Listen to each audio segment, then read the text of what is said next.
아픈 만큼 성숙해진다는 말이 있죠. 자녀를 키울 때 우리 자녀들이 아프면 성장통이라고 해서 아픈 만큼 성숙해진다. 그래서 아플 때 많이 위로도 하고 또 막 격려도 하고 막 안아도 주고 그러지 않습니까? 그러나 아픈 사람들이 다 성장하는 것은 아닌 것 같아요. 사람에 따라 좀 다른 것 같습니다. 왜냐하면 성장은 하는데 긍정적으로 좋은 쪽으로 이렇게 선하게 성장하는 사람이 있는가 하면 또 어떤 사람은 그 아픔이 오히려 그로 하여금 또 더 악하게 만드는 수도 있는 것 같아요. 오늘 우리가 읽었던 열왕기상 18장 이 30절에 있는 이 말씀의 본문이 되는 그 배경이 2절에서부터 시작합니다. 2절에 보면 이렇게 되어 있어요. 우리 같이 한번 읽어보도록 할까요? 그때의 사마리아에 기근이 심하였더라. 그때 사마리아에 기근이 심하였더라. 이 기근은 피할 사람이 없습니다. 여러분, 우리가 지금 이 코로나 때문에 모든 사람들이 고통을 받고 있잖아요. 뭐 이 코로나 때문에 예를 들어서 대통령이나 또는 나라의 지도자들이 유해가 된 것은 아니거든요. 지도자들이나 아니면 어떤 고위직이라든지 아니면 평범한 사람이나 사회약자나 어린아이부터 노약자까지 모두가 다 이렇게 고통을 받는 것처럼 그 시대에도 사마리아에 기근이 있었는데 3년 동안입니다. 그러면 이 3년 동안 얼마나 많은 사람들이 고통을 받았겠습니까? 이 3년 동안 그 고통받는 사람들 명단에 보면 오늘 우리가 함께 나누게 되는 엘리야라는 사람이 그 안에 포함되어 있고 또 이 엘리야와 함께 또 대결을 했던 그 시대의 가장 악한 왕이었던 아합이라든지 이세벨도 포함이 되어 있고 또 오늘 본문에 보면 배경이 되는 모든 이스라엘 자손들, 백성들도 포함이 된 겁니다. 3년 동안 그들은 다 똑같이 고통을 받은 거예요. 그러나 그 고통 가운데 차이점이 있습니다. 엘리야는 어떤 차이점이냐면 그가 3년 동안 그 기근의 때가 오히려 엘리야는 연단받고 그리고 하나님 앞에 쓰임받기 위해서 훈련받는 기간이 되었습니다. 그리 시내가에서 그는 하나님 앞에 겸손 훈련도 배우게 되고 기도 훈련도 배우게 되고 침묵 훈련도 배우게 되고 또 그가 사르밧으로 가서 그 여인과 그리고 아이를 이 굶어 죽을 상황에서 또 이렇게 회복시키지 않습니까? 또 죽은 아들을 또 살리지 않습니까? 이걸 보면 엘리야가 상당히 이 3년이라는 그 기근의 때, 그 아픔을 잘 이겨내고 오히려 그가 하나님 앞에 잘 쓰임받을 수 있는 이런 성장의 기회가 되었다. 이걸 우리가 볼 수 있는 거예요. 그러나 또 대조적으로 그 시대의 가장 악한 왕으로 분류되었던 아합은 그러면 어떻을까요? 아합은 이 3년 동안의 이 기근이 이 엘리야를 잡아서 죽이기 위해서 혈안이 되어 있어서 엘리야를 막 찾아다녔습니다. 또 뿐만 아니라 이 엘리야뿐만 아니라 그 시대에 이 끼어있던 이 선지자들, 그 선지자들을 죽이기 위해서 혈안이 되어서 여기저기 막 선지자들을 잡아서 죽이던 그런 때였습니다. 또 오늘 우리가 이 18장을 읽어보면 이 18장에서 이제 막 물이 마르고 막 기근이 심하니까 물이 없잖아요. 그래서 이 악한 왕 아합이 직접 자기 신하 오바다를 들고 나와가지고 이 냇가를 찾아다닌 거예요. 그런데 찾아다닌 목적이 백성들을 위한 마음은 조금도 없어요. 자기가 키우는 짐승들에게 그 물을 먹이기 위해서 물을 찾는 모습을 봅니다. 그렇다면 이 아합은 그가 그 기근의 때에 어려움의 때에 오히려 그는 더 자신을 위한 그런 삶을 살면서 더 악한 모습으로 보였다라고 하는 겁니다. 그러면 엘리야와 악한 왕 사이에 있는 백성들은 어떨까요? 이 백성들은 한마디로 말해서 엘리야가 그들을 갈멜산에서 다 불러 모아놓고 한 말을 보면 이 백성들이 그 당시 어떤 상태인가라고 하는 것을 볼 수가 있습니다. 본문에 보면 21절에 나오는데 우리 같이 한번 읽어보도록 할까요?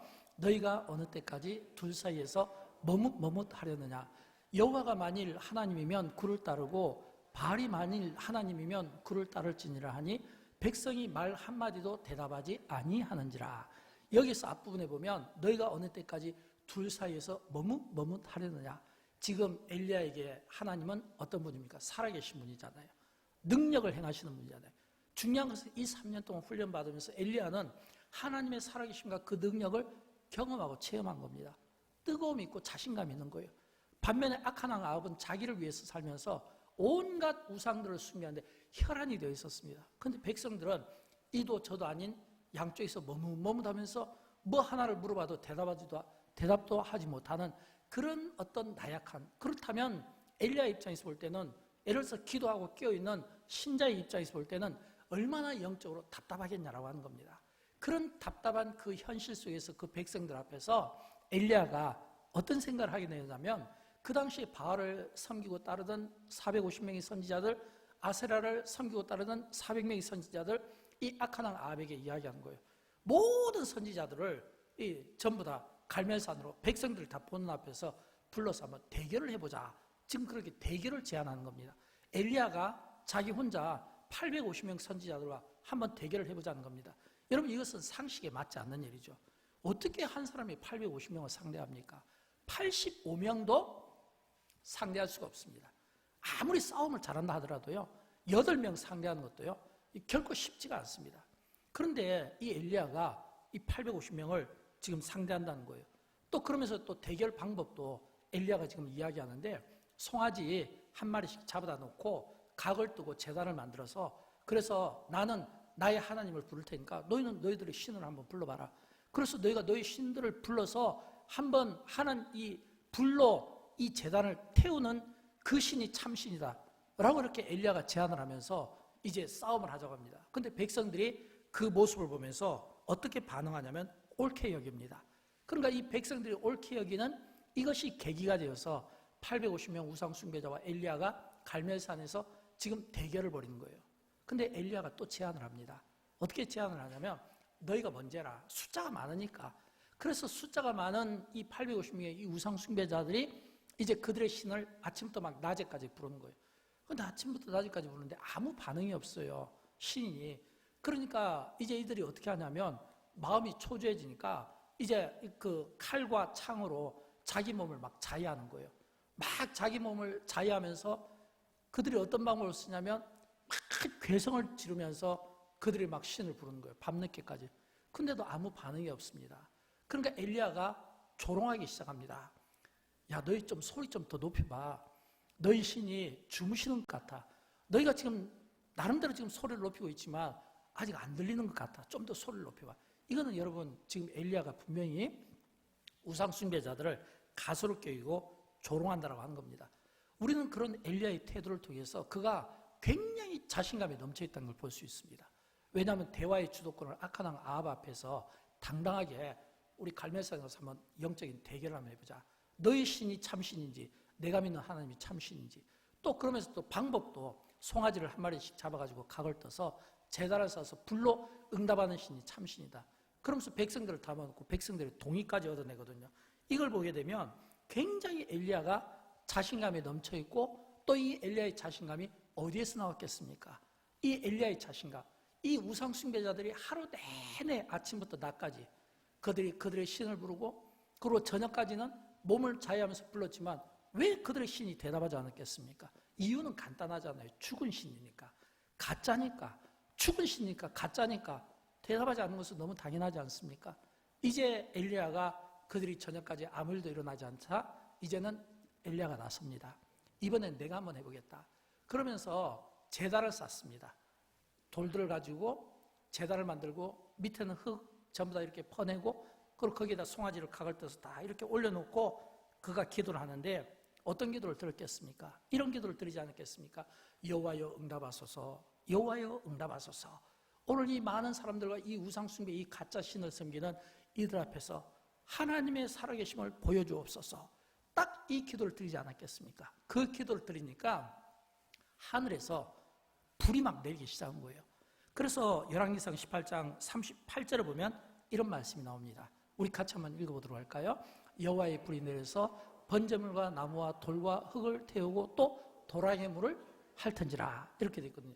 여호와의 불이 지금 하늘에서 내려와가지고 번제물과 나무와 돌과 흙을 태우고 또 도랑의 물을 핥은지라. 여기서 이 도랑의 물을 핥았다는 이 의미는 이 엘리야가 제단을 탁 만들고 흙을 다 이렇게 벗겨내고, 그리고 거기다 나무와 번제물을 태울 걸 모든 걸 놓고요, 이 물통에다가 물을 갖다가 막 붓기 시작하는데 이게 한두 통이 아니라 물이 12통을 부은 거예요.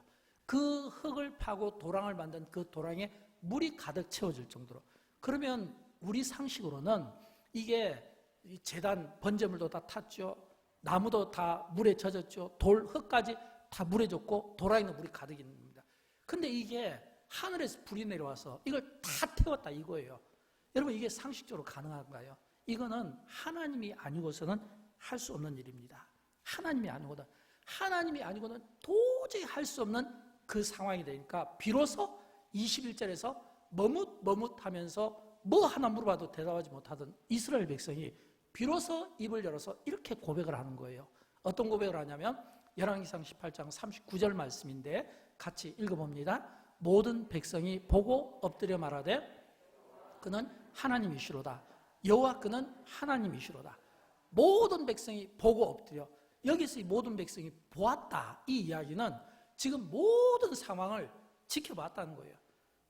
모든 상황을 보면서 그 상황 가운데서 지금 하늘에서 불이 내리고 그 불이 엘리야의 기도를 통해서 이루어지고 엘리야의 그 기도를 통해서 응답받아서 하늘에서 불이 내리고 그 불이 12통이나 가득 채워 물로 다 전부 다 젖혀졌던 것들이 이 타서 다 마르는 이 놀라운 사건 앞에서 이스라엘 백성들이요 보고 그 다음에 어떻게 엎드렸다고 했어요. 이 엎드렸다는 이 구약의 표현은 이거는 하나님에 대해서 경배하는 표현이잖아요. 이 경배하는 이 표현으로 엎드려서 말하되 여호와 그는 하나님이시로다. 이 말은 하나님 지금 엘리야의 하나님이 진짜 하나님이라는 거예요. 엘리야의 신이 진짜 신이라는 거예요. 참 신이라는 거예요. 이런 이 고백을 이스라엘 백성들이 비로소 하게 되더라는 겁니다. 엘리야가 갈멜산에서 처음 이스라엘 백성을 모았을 때는 주저했던 머뭇머뭇했던 어떤 것이 옳은 건지 어디를 따라야 될지 갈 길을 알지 못해서 방황하던 그 이스라엘 백성들이 하나님이 행하신 그 역사와 그 능력을 보고 비로소 하나님이 참 신입니다. 엘리야의 하나님이 참 하나님입니다. 라는 이런 위대한 고백을 하게 되었다는 겁니다. 그때 엘리야가 백성들에게 명령을 내립니다. 저 850명 선지자들을 다 잡아서 죽이라고 명령을 합니다. 그래서 그 850명 그 선지자들이 전부 백성에서 잡혀서 죽습니다. 한 명도 남김없이. 어떻게 그게 가능할까요? 그것이 가능한 것은 하루 내내 아침부터 저녁까지 가짜 신에게 부르짖었으니까 얼마나 피곤했겠습니까? 칼과 창으로 자기 몸을 자해했으니까 얼마나 몸에 상처가 많이 났겠어요. 막 여기저기 막 피투성이가 되었겠죠. 몸에 막 자해를 했으니까 움직일 수가 없잖아요. 그러니까 그 850명이 한 명도 도망갈 수가 없고 달려갈 수 없는 그런 상황 가운데서 그들이 전부 다 죽임을 당하는 그런 큰 승리가 이 열왕기상 18장에서 나타난다라고 하는 겁니다. 저는 우리가 익숙히 잘 알고 있고 또 이 850명과 엘리야가 싸워서 이긴 이 사건을 우리가 너무 잘 알고 있습니다. 이 사건을 다시 한번 열왕기상 18장을 묵상하면서 이런 질문을 가져봤어요. 엘리야가 오늘 본문 30절을 통해서 제가 느낀 것은 이 바알신 또는 아세라신 이 우상 숭배자들과 싸우기 전에 엘리야가 먼저 한 두 가지 일에 주목을 하게 된 겁니다. 왜냐하면 엘리야가 이 바알 선지자들과 싸우기 전에 한 이 두 가지 일이 사실은 우리가 영적 전쟁을 하고 우리가 어떤 큰 일을 하기에 앞서서 먼저 우리가 점검하고 돌아봐야 된다는 그런 생각 때문입니다. 첫 번째는 뭐냐면 엘리야가 먼저 이 우상 숭배자들과 싸우기 전에 한 일은 이스라엘 백성들을 상대한 겁니다. 오늘 보면 30절에 보면 나오잖아요. 엘리야가 모든 백성을 향하여 이르되 내게로 가까이 오라. 엘리야가 모든 백성을 향하여 이르되 내게로 가까이 오라. 그때 백성이 다 엘리야에게 가까이 다가갔다고 되어 있습니다. 여러분, 엘리야가 왜 우상 숭배자들과 싸우기 앞서서 지금 이 표현을 사용하게 되었을까요? 하루 내내 백성들이 지금 되어진 일을 보지 않았겠습니까? 하루 내내 백성들이 그 우상 숭배자들이 그들의 그 가짜신을 부르짖을 때 굉장한 굉음도 있었을 것이고 몸을 자해하는 그런 어떤 막 흉측한 모습도 있었을 것이고 막 간절한 모습도 있었겠죠. 막 땀도 막 흘리고 막 춤도 추고 눈물 돌리는 그런 참 어떻게 보면 참 참 보기 지저분한 그런 끔찍한 일들을 보면서 그 지켜보는 입장에서는 얼마나 피곤했겠습니까? 여러분, 우리가 예를 들어서 어떤 사건이나 어떤 경기 같은 걸 보면 무조건 다 재밌는 건 아니잖아요. 어떤 거는 보기 싫은데 억지로 보는 경우가 있잖아요. 저는 이스라엘 백성들이 이 갈멜산에서 그 하루 내내 그 우상 숭배자들이 막 부르짖는 그 모습을 보면서 굉장히 피곤했을 것 같아요. 굉장히 지쳐있을 것 같아요. 근데 엘리야가 지금 그들에게 향해서 내게로 오라고 합니다. 근데 백성들이 엘리야에게 다가간 거예요. 왜 엘리야에게 다가갔을까? 엘리야가 그때는 기도하지 않았어요. 그때는 기도로 능력을 보이지 않았어요. 그런데도 불구하고 백성들이 엘리야에게 다가갔을 때 저는 그런 생각을 해봅니다. 엘리야에 대한 기대감 때문일 것이다. 엘리야에 대한 기대감. 지금까지는 우상 숭배자들에 대한 어떤 기대감이 있었는데 우상 숭배자들이 그들의 어떤 가짜신들을 부르면서 그 가짜신들이 뭔가 그들을 위해서 어떤 일들을 해줄 거라고 믿었는데 3년 동안 오지 않았던 그 기근 가운데서 물을 줄 거라고 믿었는데 보니까 가짜더라는 거예요. 엘리야는 혼자인데도 왠지 모르게 당당하고 왠지 모르게 이 사건을 주도하면서 이끄는 이 모습 속에서 야, 하나님 어쩌면 저가 진짜 참신, 어쩌면 저 엘리야에게 진짜 능력 있고 진짜 엘리야의 하나님이 살아계신 하나님일지도 모르겠다는 이런 기대감이 있잖아요. 이런 그 기대감 속에서 백성들이 지금 엘리야에게 지금 모여들지 않았겠는가라고 이렇게 생각을 해본 겁니다. 그렇다면 엘리야는 왜 그들을 오게 했을까요? 엘리야가 그들을 오게 한 것은 먼저 엘리야가 생각할 때 먼저 해결해야 될 것, 우상 숭배자들 850명과 그 선지자들, 가짜 선지자들과 싸우기에 앞서서 먼저 엘리야가 해결해야 될 것은 이스라엘 백성이었어요. 왜요? 너무 머뭇머뭇하니까요. 우리가 조금 전에 읽었던 21절을 보면 엘리야가 모든 백성들에게 가까이 가서 이르되 뭐라고 이야기했습니까? 너희가 어느 때까지 둘 사이에서 머뭇머뭇하느냐? 너희가 어느 때까지? 이 말은 엘리야가 지금 먼저 해결해야 될 것은 이 바알 숭배자들을 이전에 먼저 머뭇머뭇하는, 뭐 하나를 물어봐도 대답하지 못하는 이 이스라엘 백성들이 더 먼저 했을 거라는 겁니다. 무기력한 백성들을 설득하고 그들을 이해시키는 겁니다. 여러분, 그래서 이 엘리야가 그들을 설득하고 이해했을 때 이 변화가 일어나기 시작합니다. 24절을 보면 이렇게 변화가 일어나요. 21절에서는 아무 말도 하지 않던 백성들이 24절에 보면 백성이 다 대답하되 그 말이 옳도다. 이 말은 이제 백성이 입을 열게 되었다는 거예요. 입을 열게 된 거예요. 그리고 그 다음에 38절의 9절을 보면 이 여호와가 참신이다 고백을 하게 되잖아요. 엘리야가 생각한 것은, 엘리야가 생각했던 이 대결해야 되는 먼저 우선되는 것은 백성들이었습니다. 왜냐하면 그 당시 그 백성들은 너무나도 영적으로 혼미해져 있었고, 너무나도 그 영적으로 혼미해져 있는 그들을 볼 때 기도의 사람, 이 엘리야 입장에서 볼 때는 얼마나 영적으로 답답해 보이겠습니까? 여러분 혹시 그런 경험 없습니까? 내가 어떤 누구를 위해서 기도를 하고 어떤 대상을 위해서 기도했는데 그런데도 불구하고 따라오지 못하고 변화하지 못하는 그 사람을 향해서 가지는 어떤 영적인 답답함이 있을 수 있잖아요. 왜 우리가 전도 집회를 합니까? 왜 우리가 이 코로나 기간인데도 불구하고 우리가 이 전도 집회를 해서 또 사람들이 우려를 갖게 하나요? 그러나 이 우려 이전에 먼저 이 침체되어 있던, 그동안 하나님 앞에서 예배를 제대로 드리지 못했던, 비대면으로 예배드리고 온라인으로 예배드리고 이런저런 이유로 나가지 못했던, 또는 남편들의 어떤 눈치 본다고 나오지 못했던 분들, 또는 어떤 시댁에 눈치 못하고 나오지 못한 분들, 또는 직장에 어떤 눈치 보고 나오지 못한 분들, 뭔가 영적으로 공고하고 뭔가 영적으로 굉장히 기근해 있는 그분들에게 어떤 하나님의 말씀의 이런 잔치를 통해서 뭔가 복음을 심어주고 뭔가 이렇게 변화되기를 원하고 뭔가 그들을 회복시켜주고 싶은데, 이런 이 전도 집회를 통해서 이 일을 우리가 하고 싶은 거예요. 바꿔 말하면 뭔가 영적인 답답함을 갖는다는 겁니다. 우리가 똑같이 태신자 카드를 받아도요, 누가 태신자 카드를 낼까요? 누가 전도 대상자를 정할까요? 그 사람에 대해서, 그 영혼에 대해서 답답한 마음을 갖는 사람이 그 답답한 마음 속에서 이분이 진짜 이번 기회를 통해서, 영광교회 가는 이번 이 행사를 통해서 이분이 꼭 하나님을 만났으면 좋겠다, 과거의 신앙생활을 뜨겁게 했던 그 열정들이 다시금 회복되었으면 좋겠다, 이런 마음들을 가지고 우리가 이 거룩한 일들을 하지 않습니까? 여러분, 저는 그런 의미에서 이 엘리야가 본 것은 그가 우상숭배자들과 싸우기 앞서서 백성이 문제였다는 것처럼 우리 시대도 마찬가지예요. 저는 우리 시대도 우리가 많은 경우 누구를 적으로 규정하잖아요. 근데 누구를 적으로 규정하기 이전에 적은 실은 내 안에 있는 거예요. 내가 적인 겁니다. 내 안에 있는 이 적을, 내 안에 있는 이 문제를 저는 이번 기회에 성령께서 우리에게 조명해 주셔서 깨달았으면 좋겠어요. 엘리야를 통해서. 엘리야가 가장 이스라엘의 큰 문제는 바알 숭배자들이 아니라 그 바알 숭배자들 때문에 아무것도 하지 못하는, 머뭇머뭇하는 이스라엘 백성들이었다는 겁니다. 그런 것처럼 우리가 이제 코로나 참 이 상황 가운데서도 영광교회가 이번 이 추수감자들을 통해서 목표하는 것 중에 하나는, 이번 기회에 먼저 우리가 이 잔치를 베풀고 많은 사람들을 초청하기에 앞서서 우리가 먼저 영적으로 회복돼야 되지 않겠습니까?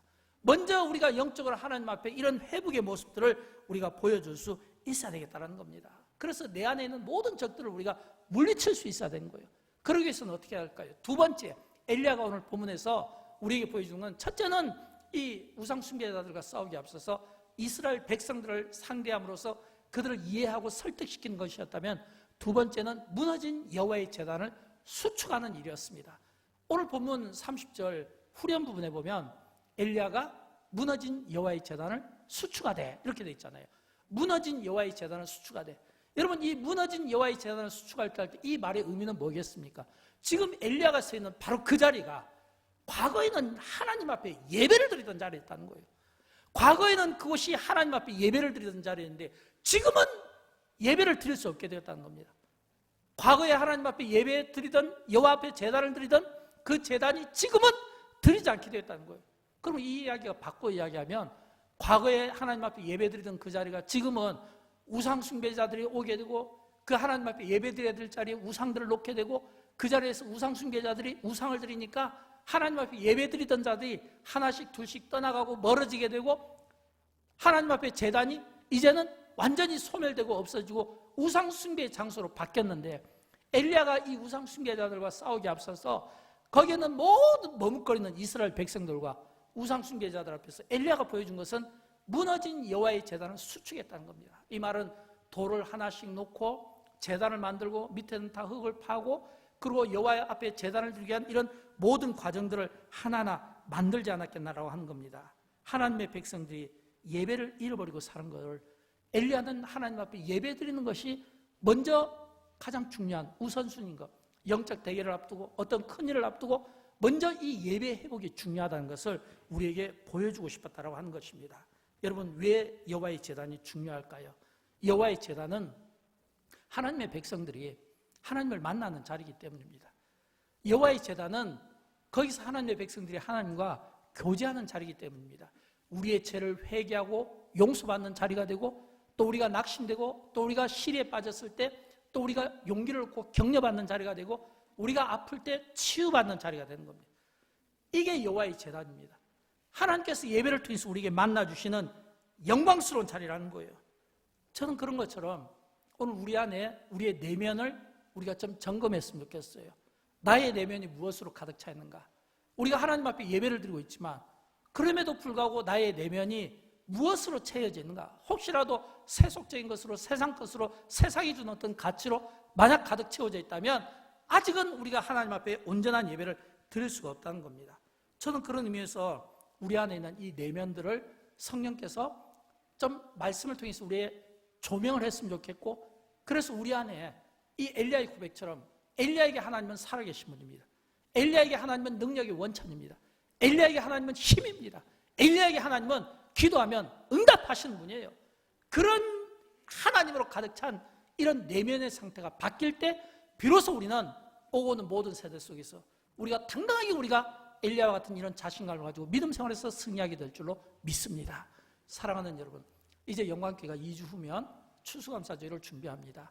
저는 이번 이 추수감사주일이 이제 또 국가적으로도 이제 위드 코로나를 선포하고 이제는 사회적 거리두기라든지 많은 부분이 좀 완화되지 않았습니까? 이때 이것이 우리에게는 방종이 되면 안 돼요. 이것이 우리에게는 잘못된 자유로 이것이 되면 안 돼요. 저는 그럴수록 우리가 국가의 법과 규칙에 따라서 우리가 방역이라든지 모든 부분에 우리가 조심하고 솔선수범하고 노력을 해야 되지만, 그러나 우리가 이런 기회를 통해서 다시금 우리가 회복해야 된다면 저는 그 회복의 그 시작이 오늘 우리 시대가 진짜 회복이 될 것, 영광교회가 이번 이 추수감사주일을 앞두고 또 국가적으로 시행되는 이런 어떤 규칙에 따라서 먼저 회복해야 될 것이 있다면 저는 그 세 가지로 꼽고 싶은데, 그 첫 번째가 뭐냐면 교회 공동체의 회복을 꼽고 싶습니다. 여러분, 교회는 하나님 앞에 예배하는 영적 예배 공동체입니다. 교회는 보이지 않는 세계를 말하는 것이 아닙니다. 자선단체도 아니에요.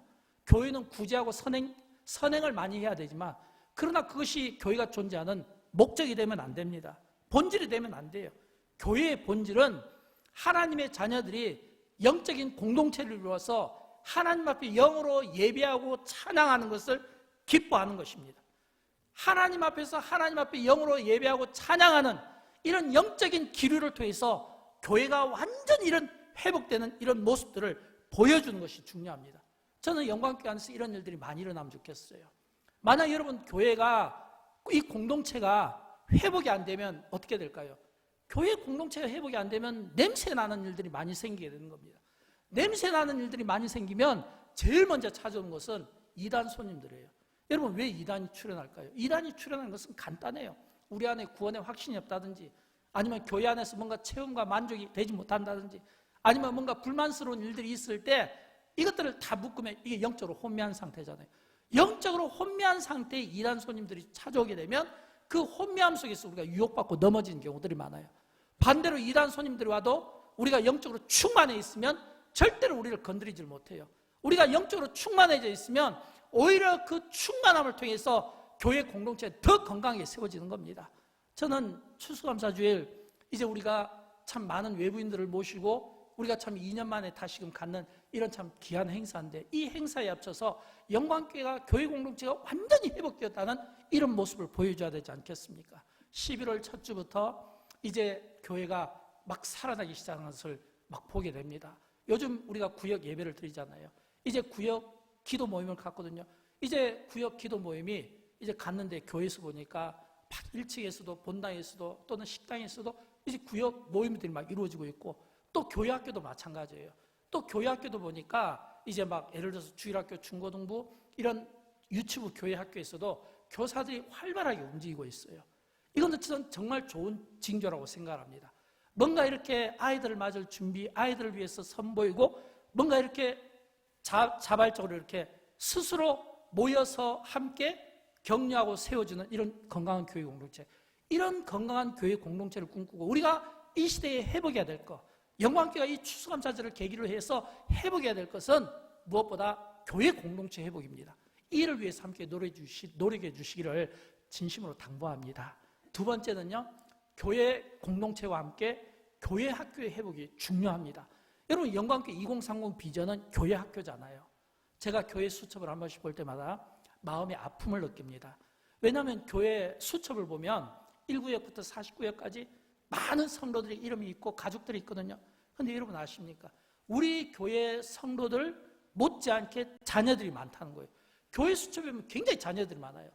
매 주일 예배 끝나면 교육자로부터 보고를 받는데 보면 교회 학교 숫자가 작년 숫자에 비해서 상당히 부족합니다. 물론 많은 이유가 있겠죠. 아이들이 적어서 부족한 것은 아니지만 시험 준비하고 학원 가야 되고 또는 늦잠 자고 이런저런 이유로 인해서 아이들이 교회 나오지 못하고, 또 요즘 사춘기에 있는 아이들은 자기 주장이 강하고 개성이 강하니까 부모라도 이렇게 함부로 통제하기가 어렵잖아요. 그러니까 아이들이 교회에 나오고 싶은 마음들을 많이 갖지 못하는 거예요. 작년 숫자에 비해서 턱없이 부족한 거예요. 그러나 그럼에도 불구하고 통계적으로 보면 참 감사한 것은 영광교회는 훌륭한 교육자들이 많이 계시고 준비된 교육자들이 많이 계십니다. 또 교회 교사분들이 많이 계십니다. 교육자와 교사분들이 많이 계셔서 다 이렇게 소통을 하고, 그래도 우리 교회는 지금 혹시 여러분 예배 끝나고 가보면 알겠지만 뭐 유치부, 주일학교, 중고등부가 바글바글해요. 부족한 것은 아니에요. 그러나 우리가 이것 때문에 방심하면 안 돼요. 왜 방심하면 안 될까요? 지난 2년 동안 한국교회는, 또 한국사회는, 한국교육기관은 온라인으로 예배드리고 비대면으로 예배드렸잖아요. 온라인 비대면으로 예배드리면서 닫혀 있었고, 이제는 코로나 이제 조금씩 개방되면서 뭔가 본물이 막 터질 때, 이럴 때 많은 사람들이 또 잘못된 방향으로 갈 수가 있거든요. 왜냐하면 이 자유를 또 잘못 누릴 수 있잖아요. 이럴수록 우리 교회 학교, 우리 자녀들이 하나님의 말씀으로, 기도로 잘 무장되고 복음으로 무장되고 훈련될 수 있도록 우리 부모 세대가 또 우리 교회 학교가 함께 2030 이 비전을 세워나가면서 이 거룩한 일들을 감당해야 되지 않겠습니까? 온라인 학교 다니고 교회 다닐 때도, 비대면 학교 다니고 교회 다닐 때도요, 이 아이들을 공부할 때도 아이들은 다 소통했어요. 제가 저희 자녀들을 보니까요, 교회를 못 나오고 학교를 못 가도 소통은 하더라고요. 다 소통은 하더라고요. 그런 것처럼 똑같이 교회 학교에 우리의 자녀들을 위해서 이런 소통을 게을리하면 안 되겠다는 겁니다.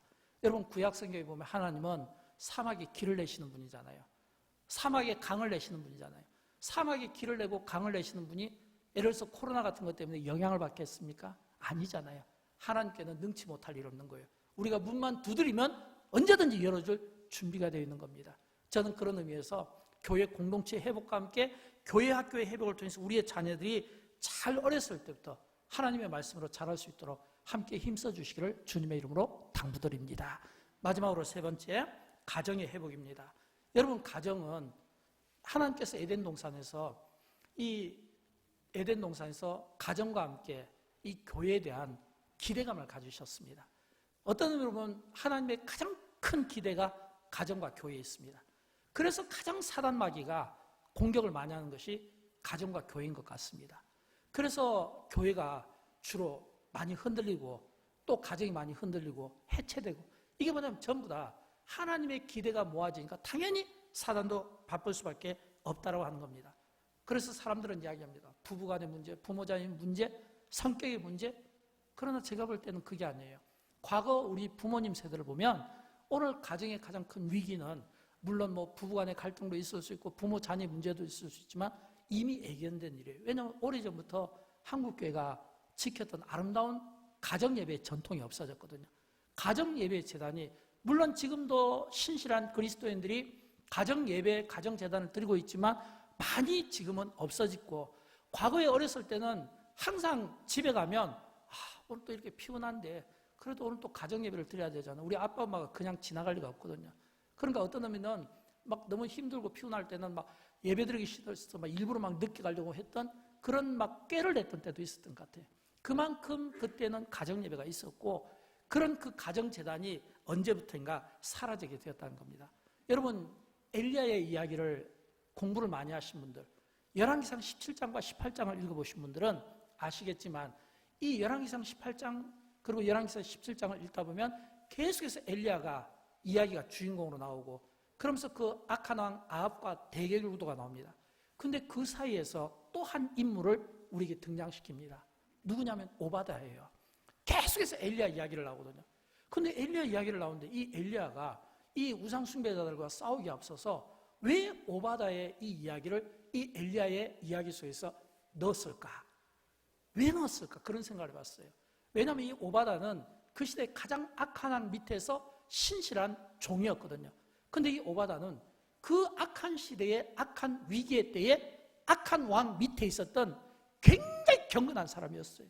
오바다의 역할이 컸습니다. 왜냐하면 오바다가 왕의 신하로 있으면서 이세벨이 막 선지자들을 잡아 죽일 때 오바다가 그들을 숨겨주고요, 먹을 것을 주면서 그들을 보호해 주었기 때문입니다. 엘리야가 하나님의 말씀으로 기도로 능력 있게 쓰임 받았다면 이 오바다는요 굉장히 성실하게 충실하게 쓰임을 받은 거예요. 근데 성경은 이 오바다를 이렇게 이야기합니다. 열왕기상 18장 12절을 보면 같이 한번 읽어볼까요? 오바다가 당신의 종은 어려서부터 여호와를 경외하는 자라. 오바다가 이 앞에 있는 내용을 내가 넣은 건데 이 12절을 보면 당신의 종은 어려서부터 여호와를 경외하는 자라. 오바다가 지금 엘리야를 만났을 때 이야기하는 거예요. 자기 자신을 소개하는 거예요. 나는 어렸을 때부터 하나님을 믿었던 자입니다. 여러분, 이 이야기는 어떤 의미일까요? 지금 악한 세대의 우상 숭배자들이 드글드글하고 그 가운데서 지금 엘리야가 지금 홀로 고군분투하면서 하나님 앞에 지금 그 능력을 보여주고 있는데 한 사람 오바다를 등장시키면서 오바다에게 우리에게 주목을 하게 만드는 겁니다. 그는 어렸을 때부터 하나님을 경외하다. 이야기를 바꿔 이야기하면 오바다라는 이 사람은 어렸을 때부터 부모로부터 신앙교육을 잘 받은 사람이고, 어렸을 때부터 그가 여호와를 경외했다는 것은 가정예배를 드렸다는 뜻 아니겠습니까? 이게 가정재단의 중요한 의미인 겁니다. 어렸을 때부터 여호와를 경외하려면 교회 학교 교육으로는 안 돼요. 우리처럼 이런 공예배를 갖고는 안 돼요. 왜냐하면 아이들에게는 그 부모의 익숙한 생활과 습관과 태도를 말로 배우는 게 아니라 보면서 배우거든요. 보면서 배우기 때문에 어렸을 때부터 부모가 하나님 앞에 예배하고 가정재단 쌓을 때 함께 참여하고 함께 배워 나갔기 때문에 이런 일이 일어나지 않았겠습니까? 사랑하는 여러분, 코로나 이후에 저는 영광교회가 나가야 될 방향을 놓고 기도하는 가운데 하나님께서 저에게 주신 마음은 회복이었습니다. 오늘 이 시대를 회복시키는 것, 오늘 이 시대가 진짜 회복하기 위해서는 먼저 교회 공동체가 회복되는 것이 중요하고, 우리의 자녀들 교회 학교에 다음 세대를 책임진 미래 우리 자녀들이 회복하는 것이 중요하고, 그리고 가정이 회복되는 것이 무엇보다 중요한 것을 제가 깨닫게 된 겁니다. 뿐만 아니라 설교 서두에서 사마리아의 기근이 심했다고 했잖아요. 그런 것처럼 우리 한국 사회는 어떤 의미로 보면 코로나로 인해서 지난 2, 3년 동안 얼마나 괴로움을 당하고 어려움을 당했습니까? 이제는 그 기간이 평가를 받을 때가 올 텐데, 저는 평가를 받을 때 이 열왕기상 18장에 보면 엘리야에 대한 평가가 나와요. 악한 왕 아합에 대한 평가가 나와요. 백성들에 대한 평가가 나와요. 우리가 언젠가는 하나님 앞에서 똑같은 평가를 받지 않겠습니까? 그때 평가받을 때 저는 우리의 평가가 그 기근의 때에도 성경은 우리에게 오바다를 보라. 그가 그 기근의 때에도 어렸을 때 가졌던 가정예배와 부모의 신앙교육을 통해서 흔들림 없이 성실하게 엘리야처럼 능력 있게 쓰임받지는 못했지만 많은 선지자들을 살리는 거룩한 일에 그가 쓰임받지 않았느냐, 우리가 보여주고 있는 겁니다. 또 엘리야를 통해서 보여주고 있잖아요. 그가 어떻게 하나님 앞에 쓰임받고 어떻게 그가 기도의 사람으로 쓰임받게 되는가, 엘리야를 보라라고 오늘 우리에게 보여주고 있잖아요.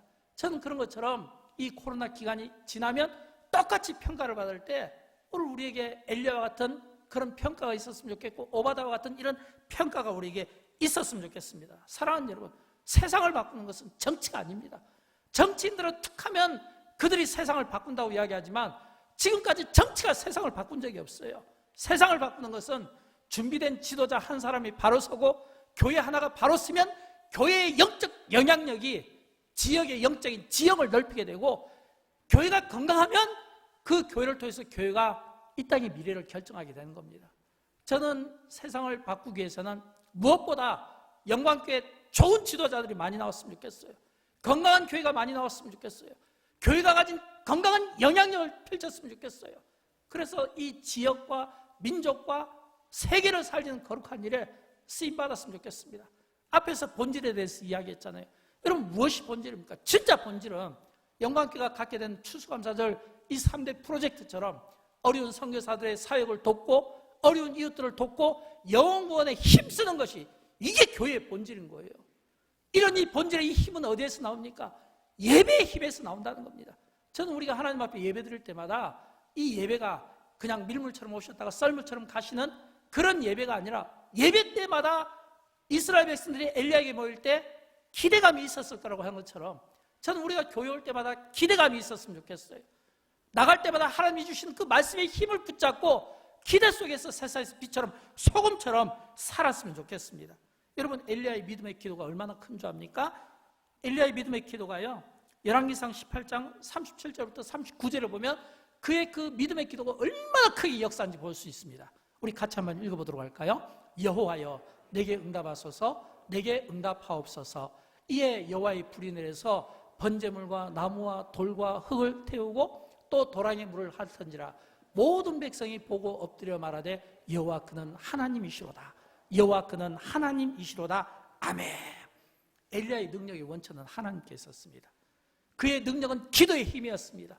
그 시대에 엘리야가 있었고 그 시대에 오바다가 있었을 때 그 시대가 희망을 가졌던 것처럼 오늘 기도하는 저와 여러분을 통해서 또 교회가 본질에 충실하고 교회 공동체, 또 교회 학교 공동체, 또 가정 공동체를 살려나가는 이 거룩한 일, 우리가 갖고 나라와 민족을 위해서 이 땅의 회복을 위해서 함께 기도하는 백성들이 되기를 주님의 이름으로 축원드립니다. 우리 함께 일어나셔서 함께 찬양하실 때 우리 주님 오시는 그날까지 하나님이 기뻐하시는 우리 일을 했으면 좋겠어요.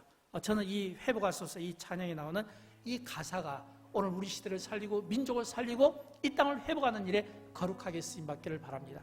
그런 거룩한 영적인 도전의식을 가졌으면 좋겠어요. 우리 그런 마음으로 함께 찬양하도록 할까요? 주님 내 아버지 이 땅 회복하소서. 주님 내 아버지 이 땅을 고치소서. 주님 내 아버지 거룩한 불길로서 이 땅의 대인과 회복 주여 일으키소서. 거룩한 백성들 이제 일어나. 거룩한 백성들 이제 일어나. 주의 나라를 위해 모여 경배를 위해. 주님 내 아버지 이 땅 회복하소서. 내 아버지 이 땅 회복하소서. 주님 내 하나님 이 땅을 고치소서. 이 땅을